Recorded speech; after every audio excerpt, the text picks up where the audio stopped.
منصور علی خان صاحب، آپ جیسا بے حیا اور غیرت سے خالی شخص میں نے آج تک اپنی زندگی میں نہیں دیکھا۔ منصور صاحب یہ بات یاد رکھ رہے ہیں کہ میرا جسم میری مرضی جیسے نعرہ کوٹھوں پر پیدا ہونے والی طوائف کی اولادیں تو لگا سکتی ہیں، لیکن مسلمان ایجوکیٹڈ اور تربیت یافتہ گھر کی عورتیں مر تو سکتی ہیں، مگر ایسی گندی اور غلیظ بات اپنی زبان پر بھی کبھی نہیں لا سکتی۔ دکھ اور اس بات کا ہوا کہ آپ پروگرام کے اندر در پردہ دبے لفظوں کے اندر اس کو سپورٹ کر رہے ہیں، سائیڈ لے رہے ہیں، جسٹیفائی کر رہے تھے آپ کہ اس نعرے کا مطلب یہ نہیں ہے، یہ ہے۔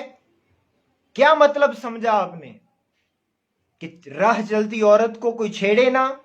تو مجھے یہ بتائیں کس بیوقوف نے اجازت دی ہے پاکستان میں عورتوں کو چھیڑنے کی؟ کیا اسلام نے اجازت دی ہے؟ کیا آئین پاکستان نے اجازت دی ہے؟ شرم سے ڈوب مرنا چاہیے تھا آپ کو جب آپ یہ وضاحت دے رہے تھے۔ یہ نعرہ پاکستان کے اندر اس وقت بے حیائی ہے، غلاظت ہے، گندگی ہے، اسلام سے دوری ہے، اور آپ اس کو سپورٹ کر رہے ہیں میڈیا کے اوپر بیٹھ کر۔ اور شرم آنی چاہیے اس مفکر ملت کو جس کو قرآن کی آیت بھی صحیح پڑھنی نہیں آتی۔ آپ لوگوں نے تماشا بنا رکھا ہے۔ کیا سمجھتے ہیں آپ اپنے آپ کو؟ مجھے بتائیں کس آزادی کی بات کر رہے ہیں آپ؟ کیا پاکستان میں عورت کو تعلیم حاصل کرنے کی آزادی نہیں ہے؟ کیا پاکستان میں عورت کو نوکری کرنے کی اجازت نہیں ہے؟ کیا پاکستان میں عورت کو بزنس کرنے کی اجازت نہیں ہے؟ کیا پاکستان میں عورت کو ٹیچر بننے کی اجازت نہیں ہے؟ کیا پاکستان میں عورت سیاست میں نہیں آ سکتی؟ کیا پاکستان کے اندر عورت زندگی کے تمام شعبہ جات جتنے بھی ہے، کوئی ایک بتائیں جس کے اندر عورت کا حصہ نہ ہو اور عورت کو عزت نہ ملتی ہو؟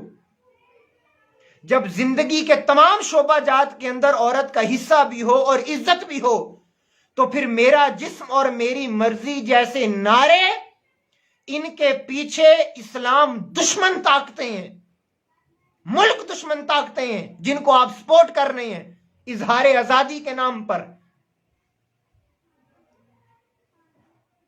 آپ کو حیا ہی نہیں ہے۔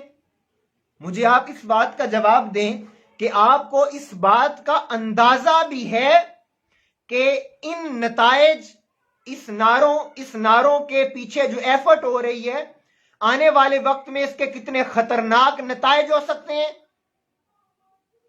جب آپ کی مائیں بہنیں، پاکستان کی عورتیں اپنے کپڑے اتار کر سامنے رکھ دیں گی اور کہیں گی میرے کپڑے میری مرضی، تب سمجھ میں آئے گا آپ کو۔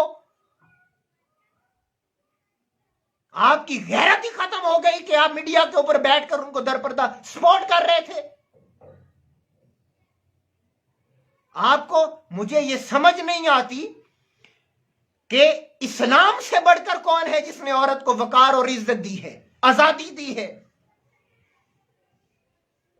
میری ماؤں بہنوں سے التجا ہے، ریکویسٹ ہے، ریجیکٹ کر دیں۔ یہ آپ کو زمانے جاہلیت کی طرف لے کر جانا چاہتے ہیں۔ آپ اس اسلام کی ماننے والی مائیں اور بہنیں ہیں کہ آپ ماں کے روپ میں آئی تو جنت آپ کے قدموں کے نیچے کر دی گئی۔ آپ بیٹی کے روپ میں ہوں تو آپ کو والدین کے لیے، گھر والوں کے لیے رحمت بنا دیا۔ آپ بیوی کے روپ میں آئے تو بیوی کے شوہر آپ کو نصف ایمان کا آدھا حصہ بنا دیا۔ اور یہ جاہل میرا جسم اور میری مرضی جیسے نعروں کے پیچھے ملک پاکستان کے اندر ماؤں بہنوں کو لگا کر ان کو زمانے جاہلیت کی طرف لے کر جا رہے ہیں کہ عورت پھر ایک پاؤں کی جوتی بن جائے، ٹیشو پیپر بن جائے۔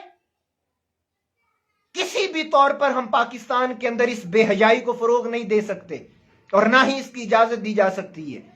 میری حکومت پاکستان اور عدلیہ سے پاکستان کا بیٹا ہونے کی حیثیت سے ریکویسٹ ہے، درخواست ہے کہ اس کے پیچھے دیکھا جائے کہ کون طاقتیں ہیں جو پاکستان کے اندر اس بے حیائی کو فروغ دینا چاہتی ہیں.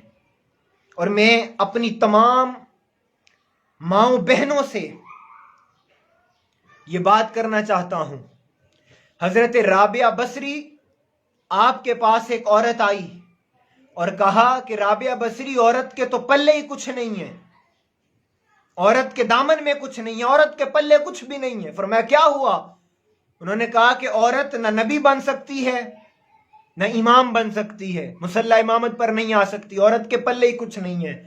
تو حضرت رابعہ بصری وہ عورت، وہ عظیم عورت، وہ وقت کی ولیہ جو عورت کی شان، عورت کا مقام اور عورت کی عزت جانتی تھی کہ خدا تعالیٰ نے عورت کس وجود کو بنایا ہے، انہوں نے کہا کہ کیا بات کرتے ہو کہ عورت کے پلے کچھ نہیں ہے، کہ عورت نبی اور امام نہیں بن سکتی. فرمایا سنو، نبوت اور امامت جس کی گود میں پلتی ہے اسے عورت کہتے ہیں.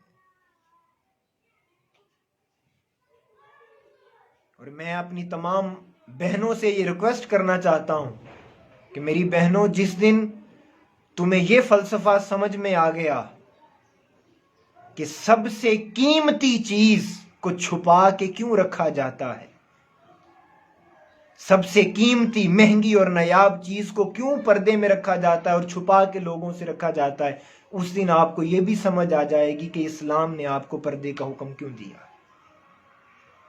اسلام نے جو آپ کے اوپر قید لگائی ہیں وہ کیوں لگائی ہیں؟ خدا تعالیٰ کی عزت کی قسم، اس کے اندر آپ کی عزت اور آپ کی عظمت پوشیدہ ہے. اللہ تعالیٰ ہمیں اس بے حیائی سے بچنے کی توفیق عطا فرمائے. میری تمام دوستوں سے گزارش ہے کہ اس پیغام کو زیادہ سے زیادہ شیئر کریں تاکہ ان بے حیا لوگوں تک بھی یہ بات پہنچے کہ جو اس بے حیائی کو فروغ دے رہے ہیں. اللہ تعالیٰ ہم سب کا حامی و ناصر ہو، اور اللہ تعالیٰ میری ماؤں بہنوں کے پردوں کو سلامتی عطا فرمائے، ان کی عظمتوں کو سلامتی عطا فرمائے. السلام علیکم ورحمۃ اللہ وبرکاتہ.